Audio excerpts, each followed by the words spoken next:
جنون شاہ قسط نمبر 56 از قلم پریشی خان۔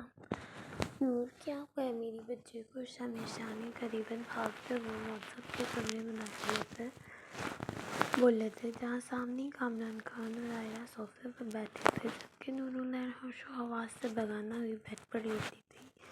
اس کے بائیں ہاتھ کی پشت میں اس وقت ڈرپ لگی تھی، جس سے قطرہ قطرہ سفید مائع اس کے جسم میں داخل ہو رہا تھا، جسے دیکھ شمع شاہ اور زارا شاہ دونوں کا کلیجہ منہ کو آیا تھا، جبکہ ان سب کے برعکس موسم کمرے کے ایک کونے میں کھڑا نور العین کو دیکھ رہا تھا۔ وہ کہیں سے جانا چاہتا تھا، پر دل نے بے ایمانی کرتے اسے واپس آنے پر مجبور کیا تھا۔ زارا شاہ اور شمع شاہ کو کامران خان نے کھڑا کر کے بلایا تھا۔ وہ جانتے تھے ہوش میں آنے کے بعد نور العین صرف اپنے ماما بابا کے پاس جانے کی ضد کرے گی۔ لالا اور نور اور موسم کا جھگڑا ہوا تھا اور اچانک نور بٹیا بے ہوش ہو گئی۔ کامران خان نے کہا تو شمع شاہ نے غصے سے موسم کو دیکھا۔ لالا، ڈاکٹر نے کیا کہا ہے؟ کیا ہوا ہے میری بیٹی کو؟ زارا شاہ نے نور العین کے پاس بیٹھتے دم آغوش سے دیکھتے پوچھا۔ ڈاکٹر نے کہا کہ بی پی لو ہوا ہے، گڑیا نے صبح سے کچھ کھایا نہیں اور پھر اچانک وہ جھگڑا ہوا تو سٹریس کی وجہ سے بے ہوش ہوئی ہے۔ کامران خان کے جواب پر زارا شاہ کی آنکھوں سے آنسو سوا ہوئے، جبکہ شمع شاہ نے مٹھیاں باندھ لیں۔ ان کا بس نہیں چل رہا تھا کہ وہ موسم خان کا منہ توڑ دیں، پر وہ خاموش رہے۔ جانتے تھے میاں بیوی کے درمیان 100 جھگڑے ہوتے ہیں اور ان میں وہ بولنے کا حق ہرگز نہیں رکھتے تھے۔ تبھی موسم نے نظریں ہٹاتے نور العین کی جانب پھیرے اور چاہتے بیڈ پر اس کی طرف بیٹھ گئے۔ بابا کی لٹل ڈال، بابا کا پیارا بچہ۔ شمع شاہ نے اس کے پاس نرمی سے اس کے ماتھے کو چوما، پھر اس کا ڈرپ لگا ہاتھ تھامتے سرخ آنکھوں سے اسے دیکھنے لگے۔ نور العین کو تکلیف میں دیکھتے ان کا کلیجہ پھٹ رہا تھا۔ ان کی نور بچپن سے تکلیف میں رہی تھی، تب بھی وہ کوشش کرتے تھے اسے کوئی اذیت نہ ملے، پر وہ اس میں ہر بار ناکام ہو جاتے تھے۔ شاہ جی، نور اٹھے گی تو ہم آج اسے اپنے ساتھ گھر لے کر جائیں گے، زارا شاہ نے نور العین کے بالوں میں انگلیاں چلاتے نم آواز میں کہا۔ تو شمع شاہ نے سر ہلایا، جبکہ موسم نے نفرت سے انہیں دیکھا، پر وہ خاموش رہا۔ نور کو بھیجنے کا ارادہ تو اس کا ہرگز نہیں تھا، پر وہ موقع پر بولنا چاہتا تھا جب وہ نور العین کو لے جانے والے ہوں اور وہ انہیں روک کر ان کی بے بسی دیکھ سکے۔ اس نے سوچا اور باہر کی جانب قدم بڑھا گیا۔ موسم، کہاں جا رہے ہو؟ اسے یوں جاتے دیکھ کامران خان نے سب سے پوچھا۔ ان کا بس نہیں چل رہا تھا کہ وہ اپنے بیٹے کا منہ توڑتے۔ کہیں نہیں بابا، بس آ رہا ہوں، موسم نے کہا اور بغیر کوئی مزید بات سنے باہر نکل گیا، جبکہ شمع شاہ نے مٹھیاں باندھتے کامران خان کو دیکھا۔ چوتھے خان، تمہارے بیٹے کی حرکتیں میری سمجھ سے باہر ہوتی جا رہی ہیں۔ میری بیٹی یہاں اس حالت میں پڑی ہے، پر اسے کوئی پرواہ ہی نہیں ہے۔ کیا اس نے ہی میری بیٹی کو رخصت کر لایا تھا؟ رخصتی پر تو اس نے بڑے بڑے وعدے کیے تھے، اب کہاں گئی اس کی باتیں؟ شمع شاہ نے غصے سے پوچھا۔ تو کامران خان اور عائرہ اپنی جگہ پر شرمندہ سے ہوئے۔ لالا، ہمیں بھی سمجھ نہیں آ رہی وہ کیا کر رہا ہے۔ آپ یقین کریں کچھ دن پہلے تک ٹھیک تھا، پر اب نہ جانے اسے کیا ہو گیا ہے۔ اچانک کامران خان کی بات پر انہوں نے ضبط سے مٹھیاں باندھی۔ چھوٹے خان، اگر انہیں جانتے کیا ہوا تو اس سے پوچھو، اس سے یہ بھی پوچھ دینا کہ میری بیٹی کو سنبھال سکتا ہے یا نہیں۔ اگر نہیں سنبھال رہی اس سے میری بیٹی تو اس کے ساتھ جانور بننے کے بجائے مجھے واپس کر دے، میں اپنے جگر کے ٹکڑے کو خود ہی سنبھالوں گا، پر میری بیٹی کے ساتھ ایسا سلوک نہ کرے کہ وہ موت کے منہ میں پہنچ جائے۔ تم سب بہتر طریقے سے جانتے ہو نور العین اب تک ان سب چیزوں سے باہر نہیں نکلی، اور یہ اگر ایسا سلوک رکھے گا تو نور العین کی حالت بگڑ سکتی ہے، اور خدا نخواستہ میری بیٹی کو کچھ ہو گیا تو میں کیا کروں گا یہ مجھے بھی نہیں معلوم۔ شمع شاہ نے بظاہر تو سخت انداز میں کہا تھا، پر ان کے لہجے میں ایک گہرا دکھ اور اذیت تھی۔ لالا، پریشان نہ ہو پلیز، ہم موسم سے بات کریں گے، اور نور ہماری بیٹی ہے، اگر موسم اس کا خیال نہیں رکھے گا تو ہم رکھ لیں گے، عائرہ نے کہا۔ تو انہوں نے گہری سانس بھری، جانتا ہوں گڑیا، پر اگر شوہر بے رکے پڑتے تو باقی سب جتنے بھی اچھے عورت کی اذیت کو کم نہیں کر سکتے۔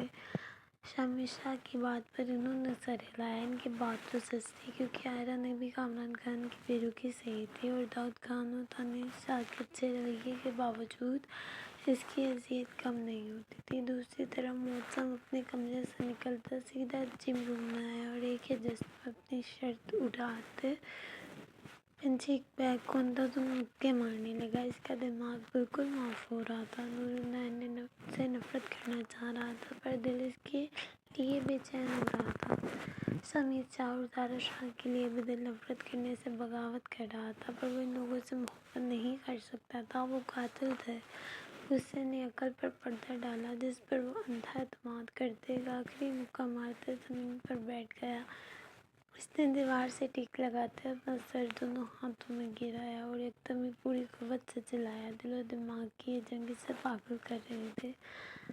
عقل، شعور جیسے سب ختم ہو گیا تھا۔ وہ تحقیق کر سکتا تھا، پر غصے نے اس قدر برے انداز میں اس کی عقل کو نگل دیا کہ اس کا وجود ہی نفرت کا ڈھیر بن گیا تھا۔ وہ نہ جانے کتنی دیر اس پوزیشن میں بیٹھا رہا، پھر اس نے اپنا چہرہ اٹھایا اور چھت پر لگے شیشے میں خود کو دیکھا۔ اس کا چہرہ سرخ ہو رہا تھا، آنکھیں لہو چھلکا رہی تھیں، جبکہ سانسیں ضرورت سے زیادہ تیز تیز تھیں۔ اس نے بمشکل قابو کیا اور زمین سے کھڑے ہوتے اپنی شرٹ پکڑتے دوبارہ پہنتے باہر نکل گیا۔ اس کا ارادہ اب واپس اپنے کمرے میں جانے کا تھا۔ وہ نورالعین کو دیکھنا چاہتا تھا، جانتا تھا نفرت کا دعوے دار ہے، پر دل کی ضد نے ایک بار پھر اسے گھٹنے ٹیکنے پر مجبور کر دیا تھا۔ شاہ جی کب اٹھے گی میری بیٹی؟ زارا شاہ نے نورالعین کے ستے ہوئے چہرے کو دیکھتے پوچھا۔ انہیں یہاں بیٹھے لگ بھگ آدھا گھنٹہ ہو گیا تھا، لیکن نورالعین کو اب تک ہوش نہیں آیا تھا، جس پر وہ چاروں ہی پریشان تھے۔ اٹھ جائے، پریشان نہ ہو۔ شمیر شاہ نے نورالعین کے ہاتھ سے ڈرپ کی سوئی نکالتے نرمی سے کہا اور جھک کر اپنی بیٹی کا ماتھا چوما۔ بابا کا بہادر بچہ ہے، اٹھ جائیں۔ دیکھیں آپ کی ماما پریشان ہو رہی ہیں۔ آپ کو تو ہمیں پریشان کرنا اچھا نہیں لگتا نا؟ شمیر شاہ نے پیار سے اس کے بالوں کو سہلاتے کہا۔ نورالعین کو دیکھتے ان کا کلیجہ پھٹ رہا تھا، جبکہ کامران خان اور آئرہ شرمندہ تھے۔ ان کے بیٹے کی وجہ سے وہ نازک گڑیا اس حال میں تھی، پھر اس کی گڑیا میں پورے خاندان کی جان بستی تھی۔ اگر کسی کو معتصم کے بولے گئے لفظوں کی بھنک تک بھی پڑتی تو یقیناً معاملہ بگڑ جانا تھا۔ ابھی سب اپنی اپنی سوچوں میں گم تھے جب نورالعین کے لبوں میں جنبش ہوئی تھی، جس پر شمیر شاہ اور زارا شاہ سمیت کامران خان اور آئرہ نے بھی اسے دیکھا، جس کی بند آنکھوں سے آنسو بہہ رہے تھے۔ پاپا، میں نے کیا؟ پلیز، میں قاتل نہیں ہوں۔ خان کو بتائیں۔ نورالعین نیند میں ہچکیاں بھرتے بول رہی تھی۔ اس کا پورا بدن پسینے سے شرابور تھا، جبکہ سانس بھی اکھڑنے لگی تھی۔ اس کی حالت دیکھتے ان سب کو پل لگا تھا یہ سمجھنے میں کہ اسے پینک اٹیک آ رہا ہے۔ نور، بابا کی جان، آنکھیں کھولیں میرا بچہ۔ شمیر شاہ نے اس کا چہرہ تھپتھپاتے اسے پکارا، جو سر ادھر ادھر بھٹکتے اپنے بے گناہ ہونے کی صفائیاں دے رہی تھی۔ بابا، میں قاتلہ نہیں ہوں، نورالعین نے اب کی بار لب بھگ چلاتے کہا، جس پر شمیر شاہ نے اسے کندھوں سے پکڑ کر اٹھاتے اپنے سینے میں پھینس دیا۔ جبکہ یہ منظر دیکھ اندر داخل ہوتا معتصم اپنی جگہ پر رکا۔ اس نے آج تک نورالعین کی اس قدر بری حالت نہیں دیکھی تھی۔ بابا کی جان، بابا کے لیے ڈلول، آنکھیں کھولیں میرا بچہ۔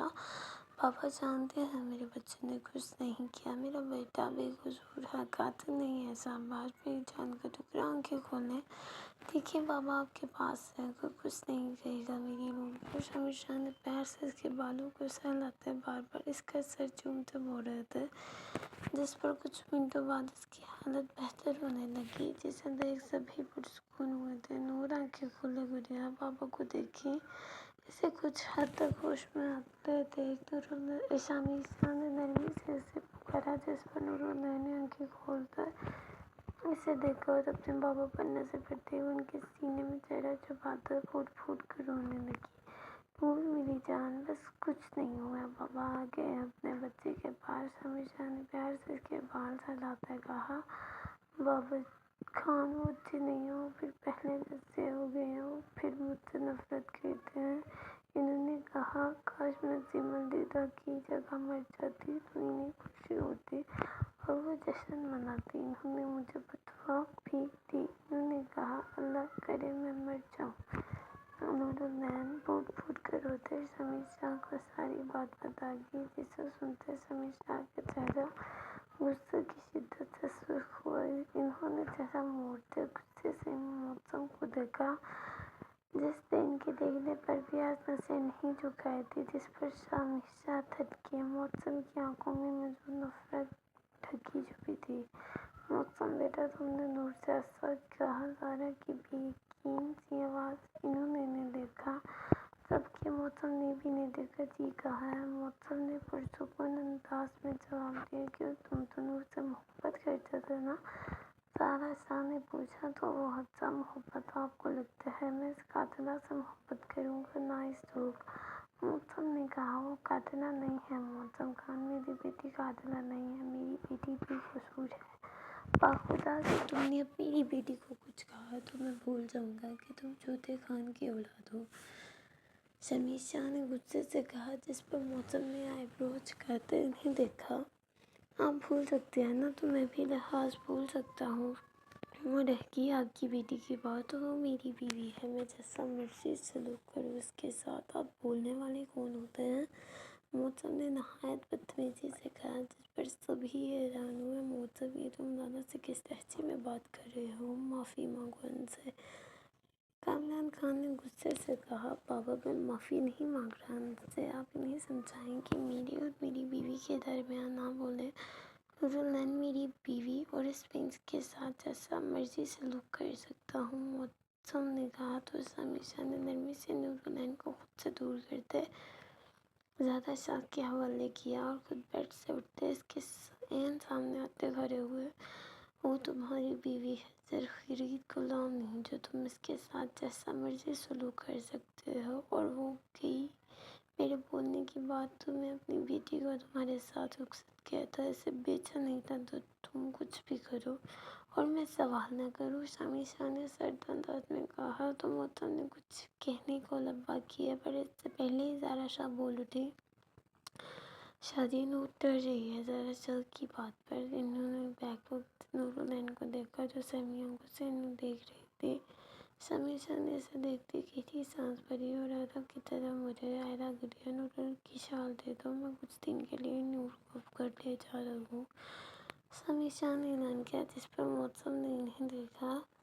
ہرگز نہیں، کہیں نہیں جائے گی میری بیوی، اور آپ ہوتے کون ہیں میری بیوی کو لے جانے والے؟ معتصم نے کہا تو سمیر شاہ مسکرائے، لیکن ان کی مسکراہٹ میں ایک گہرا دکھ تھا۔ تمہارے لہجے میں جو نفرت وہ نہیں نا معتصم، اس بات کا ثبوت ہے کہ دشمن نے تمہارے دل و دماغ تک بھی رسائی حاصل کر لی ہے۔ سنبھل جاؤ، یہ نہ ہو سب کچھ کھوا دو، باقی رہ گئی میری بیٹی کی بات، ویسے میں ساتھ جانے سے روکنے کا حق تم بھی نہیں رکھتے، لہٰذا بدتمیزی کرنے کے بجائے جو بات دماغ میں چل رہی ہے وہ کر دو، ہو سکتا ہے کسی بڑے نقصان سے بچ جاؤ۔ سمیر شاہ نے سمجھانے والے انداز میں کہا، مجھے آپ سے بات ہرگز نہیں کرنی، بس میری بیوی کو یہاں سے مت لے کر جائیے گا، ورنہ لحاظ بھول۔ معتصم کی بات پوری ہونے سے پہلے کامران خان دار اٹھے، بس کرو معتصم خان، بس کر دو، لالا سے اب اس لہجے میں بات مت کرنا ورنہ میں تمہارا منہ توڑ دوں گا۔ آئرہ نور کو چادر دو، لالا اس کی طرف سے میں معافی مانگتا ہوں، آپ نور کو لے جائیے، یہ آپ کو نہیں روکے گا، کامران خان نے کہا تو سمیر شاہ نے سر ہلایا، جبکہ معتصم اپنے بابا کی آنکھوں میں موجود اذیت دیکھتے خاموش ہو گیا۔ اس سے مجھ پوچھ دو چھوٹے خان، اور یہ بھی پوچھ لینا کہ اگر میری بیٹی اس پر بوجھ بن رہی ہے تو آزاد کر دیں، میں اپنی بیٹی کو سنبھالوں گا۔ سمیر شاہ نے نورالعین کو اپنے حصار میں لیتے کھڑا کیا اور بغیر مزید کوئی بات کیے اپنی بیوی اور بیٹی کے ساتھ باہر نکل گئے، جبکہ معتصم خاموشی سے مٹھیاں بھینچ گیا۔ کیوں کر رہے ہو تم یہ سب؟ بچے ہو تم، کیا چل رہا ہے آخر تمہارے دماغ میں؟ کامران خان